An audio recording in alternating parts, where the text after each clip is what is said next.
Howdy everyone, this is Mopbot, this is the Dom Society, and welcome back to episode number 29. We're here at Duke's base right now, really awesome looking place, and we come bearing gifts. Now a few episodes ago, BC came to our base and gave us some beetroot seeds so that we could go ahead and get started on a beetroot farm. Well, Duke over here, he's got a huge empty plot, he's been waiting for some beetroot, and I don't see any around here. So we went ahead and gave him some. The community gave to us, so we gave right back, and in here is the same chest that BC has given to us, although of course we now have 3 double chests full of beetroot. That's a lot. It's pretty awesome. Hopefully now Duke can experience the same kind of wealth that we got from it. But guys, looking around here, it's been a long time since I've been over here. I think around Christmas time was the last time I was here for a prank. But this time we come, well, for the opposite really, for the gift. And this place is looking really cool. It's got a few new additions. As far as I know, this place had just been started last time. I don't think the windmill was here. That barn is new as well. This thing is definitely new, this giant cathedral place. I don't remember if this was here or not. Probably not. Same for that storage area right there. But this area has come along really nicely. Really like how this is coming. The cathedral is probably one of my favorite builds around here. And I found a new horse. I was walking around spawn, coming on over here, and I found this dude, 26 hearts. This dude's a tank. He's not terribly slow either. We'll have to take him back and test him. That's what we did in last episode. We did the horse test for both jumping and for speed. Let's head on over here, though. Actually, was that a piece of redstone? Yeah, there's a couple pieces of redstone. So Coop Dizzle has also pranked him and left kind of like blood trails in redstone. So I have noticed that there's a bit of that around here. Ooh, it's really dark right here. That's a heck of an overhang. Anyway, wow. This cathedral is absolutely brilliant. Lots of gray, but it totally works. There's a bunch of grays working really, really well together. I really like how the designs are so subtle, but they're completely symmetrical. They fit so well together. Really do like this place. And that looks awesome with the sun right in the middle like that. And huge brick block. Another gift slash prank on April Fool's Day. BC came over here and we'll say donated him a bunch of bricks and apparently missed one. But that place is looking really cool. Except I just noticed the back is gone, so maybe he hasn't finished it yet. But really do like this place. Let's go on back outside because I think a few other changes have been going on since I've been over here. And yeah, I just love the view. He's got a really nice place going over here. A couple of watchtowers here, I think. And then the same thing back there. Although he's kind of creepily stalking 3 ravens right there. He's got 4 of them right there, which just, I don't know. I really like how close they are together. It really adds to that whole kind of really like close knitted town. Really do like it. Couple of shops. I'm pretty sure a lot of these are newer since last time I was over here. Town Square I don't think was here. I think he just kind of had like a little water bottle, but that's obviously looking much better. Then a couple of tents, few other buildings around here. I don't know if that goes off to anywhere. Maybe not. But anyway, then a couple over here. I believe these were over here. I think this is what he was working on. And I will leave a link to Duke's channel down in the description, just as long as everyone else. And he should be at the top of the list. If he's not, then oops, I goofed up. Oh, we're off the horse now. Shot, looking good. Update on spawn, because us ranch folk, we don't get out here too often. Again, looking good. And I've mentioned this before, but never actually shown it. This is my banner here at spawn. Looking pretty good, next to everyone else's. I think that's Duke's, Addictive G, BC right here. I don't know, I haven't seen that one before. And that's OG. And then here I am right over on the end. Of course, that's my old YouTube logo because I did get a new one. Now, the artist that did this, and no, it was not me, does not want to be mentioned just for kind of publicity and doesn't want to get requests for other artwork and such. But I think this artist did a fantastic job. Let me know what you think down below. Of course, you can see that just by looking right under the video. Kind of a cartoon style of me. I think it was just done ever so well. Really glad to see that. I'm really proud of it. Hopefully y'all are too. And just let this anonymous artist know that y'all like it down in the comments. I'm sure it would be greatly appreciated. My little corner of the nether might not be much, but you know what? I got a portal, a way out of here, and now a place for my horse. Let's go on through the portal here, because I did find something, again, in a thing that BC did for April Fools, and definitely a gift, not a prank. Oh, you can see it already. Let's ender pearl out there.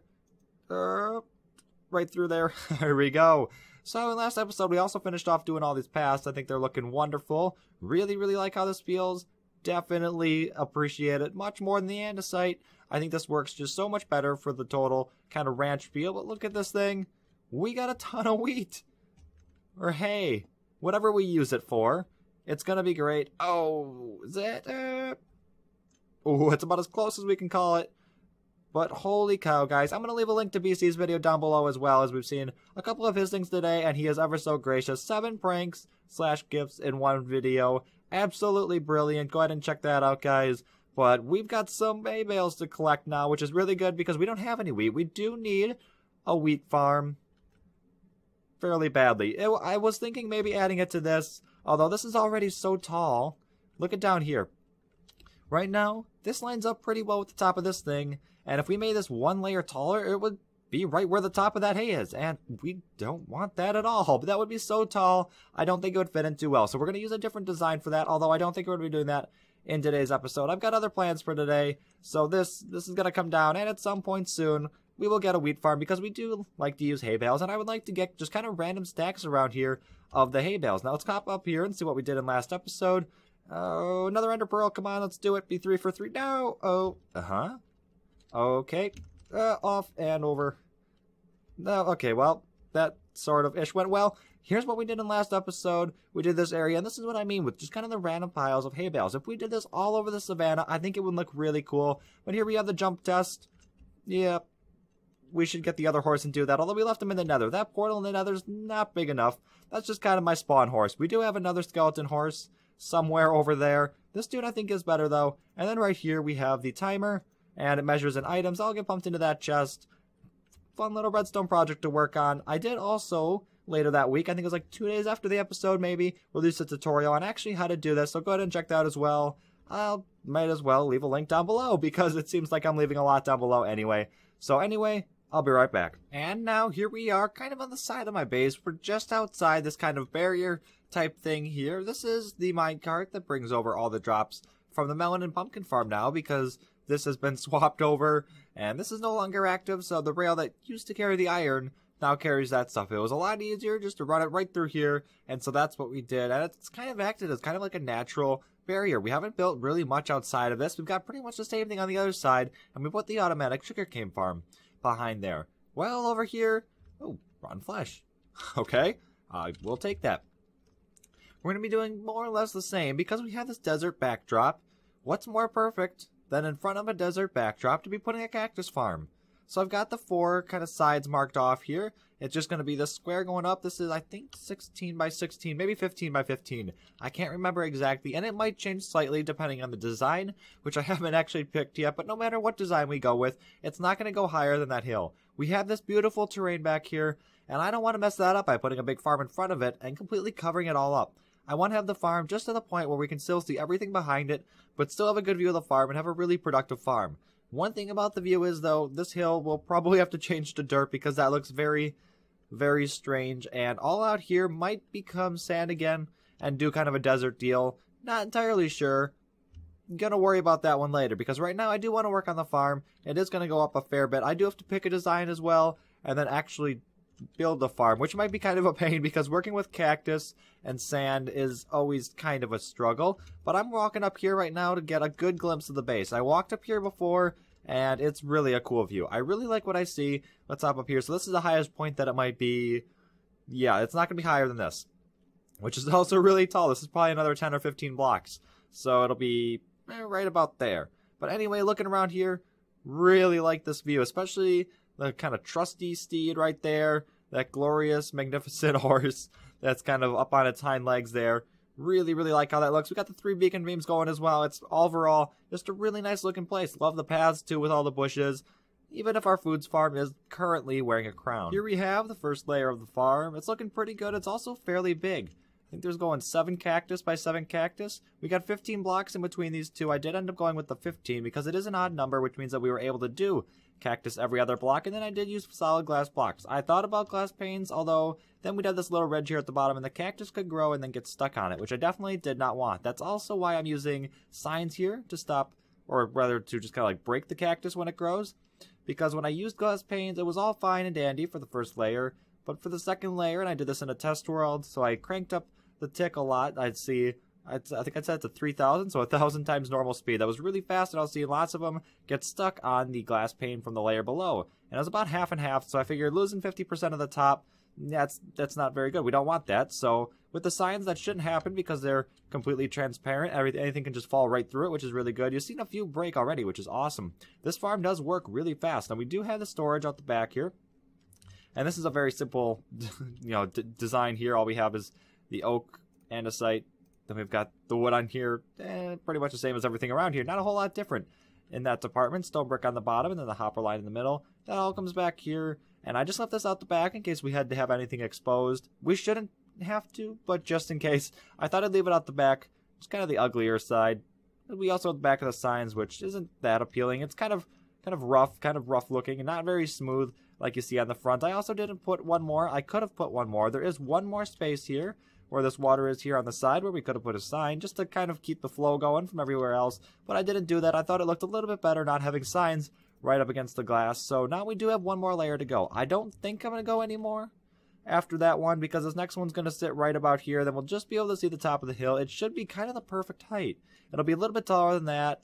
Maybe not as tall as that, maybe just as tall. So it'll fit in really well with everything else around here. Besides that, over here on this mountain here, we got rid of a lot of the sand, changed it all over to dirt, and then I think there's a little bit down here that was sand as well. Push that back. It's all looking pretty good. I might change out that stone as well. And then also, just in case we ever come up this way, which we probably won't, I can't imagine we'll really ever leave the ranch. I did kind of bring this back. There's kind of like a huge little hill right here. There were a lot of holes from Enderman and such, and it was just looking very ugly. That tree bothers me as well. The roots are just kind of like hanging off the side like that. It doesn't look very good, but like I said, we probably won't be back here, so it's not going to be that much of a bother. What I do really want to do, though, is get a few more cactus going up back here, a couple more dead bushes, make it look a little bit more desert-like, and then I'll probably start to do that in this area, too. Now, I do need to grow the cactus on top of the sand, so we will have to have one sand block, maybe do a couple of sand piles. I don't know about that, but I think I am going to leave it, for the most part, grass, and I'm pretty sure you can put dead bushes on here. Otherwise, we might have to figure out something else to do, because I don't want to swap this over from grass back over to sand. This was originally sand. It was all desert, and now it's grassed over. But the grass color is the same as the savanna, so it overall fits in pretty well. And in case anyone was wondering from before, this may not have been completely obvious. We do have string down here to hold up the sand. It's not just completely floating, and we'll have to do this now again, skipping one block so that the cactus actually has room to grow. It needs to grow next to those signs. So then one block above these is going to be another piece of string, and then another piece of sand, another cactus, and then we'll have another row of signs, and then the roof.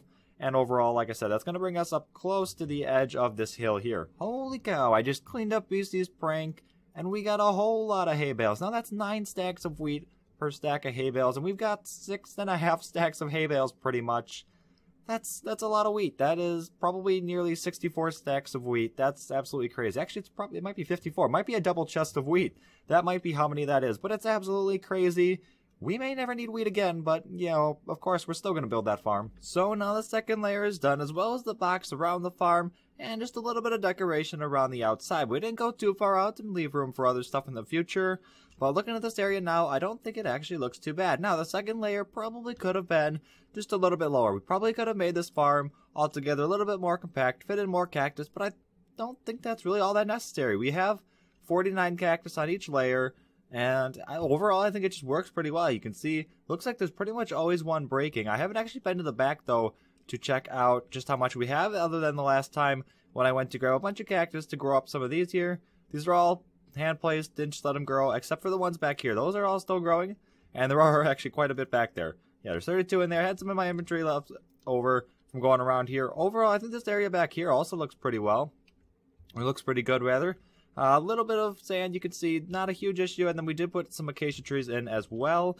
And yeah, the dead bushes actually do have to go on sand, so I didn't end up using any of those. Those cannot go on the grass, which, you know, I thought they could have, but oh well, not a huge deal. We kind of worked it out anyway. I don't think you really would be able to see much of them anyway, so it's really not that big of a deal. And like I said, this probably could have been more compact, but I'm not worried about it. Also could have gone higher to fit in more. But yet again, I mean, I think it works perfect right now because we're not too high where we're blocking out the hills in the back. We're also not too low where we're seeing just pretty much just hill and not much farm. And yeah, I think it probably could have worked in this area too, kind of inside this gate here. Although this whole area in here from the road back and also back here at some point is probably going to be animal pens. So by not putting anything over here is actually really good because we're leaving plenty of room for that, which will be pretty good. We do have some area back here, and I might just build kind of like a fake village or something, just to kind of free up that empty area and really draw in that border around the edge of the ranch. But overall, I'm really pleased with this farm so far. We do, however, not want to be leaving those drops back there, so just as always, we do want to be dragging these now over into the sorting room. This is going to be close to the furthest one yet, so this should be quite fun, because we have to go through that hill, through this hill, make sure we don't hit anything important back there, and then come all the way around and over there. And this definitely did have a few exposed parts here, so it's a good thing we did it along the back. And we did not mess around here too much. Just a very simple rail coming in, and that's just to kind of hide it. From back here, you really can't see it all that much. Let's hop over here, and really you'd be seeing it from the road. But even from here, you pretty much can't see it, which is really good. I didn't want it interfering with the scene too much. And the same goes for over here. This little entrance here to that hill, I tried to make it fit in pretty well, using lots of grays, and then just kind of the same with the cobble up there. Some wood that's kind of hidden away a little bit. You can't really see it all too well. It matches the trees that are around here, and then it just kind of sits in the hillside. And there's that chest going down there. I did do this one just a little bit differently than the rest. And if we head down here, you can see, this works the same, where it just kind of loads it in. We got 7. Okay, now you're stuck. Can you go? No? No. Oh, okay, I'm breaking stuff. Get me out of here. I don't know what's going on. Is it going? Okay, goodbye. So, if we come back here, and I shouldn't have filled this back in, because I knew I was going to do this, but here we go. This comes off the same as it did before with the comparator to check if there's any items in here that should not be in there. So then this hits this block here, and there's a torch along the back. That powers the dust and hits the repeater. So same stuff, it's just instead of going in a straight line, this time it kind of goes off to the side. That was because we couldn't do this along the back because we got the hopper line running in right here. And every time we'd have one item in here, it would lock everything up, or it was something like that. It was something very, very bad that we definitely did not want happening. So instead I just had to go off to the side. There shouldn't be any issues caused with this one, which is definitely very good. Let's just fill this back up like so. So this goes right through there. Tunnel's not decorated or anything, and then it goes off into the storage unit, just as everything else does. So let's hop over there, and 2 good ender pearls should do this. One is going to take us right there. Okay, so just check the last one in here, and we have it already sorted out. We've had it from the beginning, so that wasn't an issue. Didn't need to knock anything else out because we are completely full right now, at least for the top row, which is all the auto sorting here. And they all come into this large chest here, and yeah, there's actually quite a bit already, about 3.5 stacks for not a whole lot of time really at all, which is pretty good. It's right next to the sugarcane, which I think is in this chest. Yeah, we got a ton of sugarcane going, so that's pretty good. But now that that's in there, and more is coming in, this is going to be pretty awesome. I don't know how long it's going to take to fill this up, and I really don't have a super good use for it yet, but I definitely did want that farm. I thought it was really fitting back there, and it was definitely kind of a fun project to do. So, anyway, go and subscribe for more. But anyway, this is my Mop Pot, and I'll see y'all next time.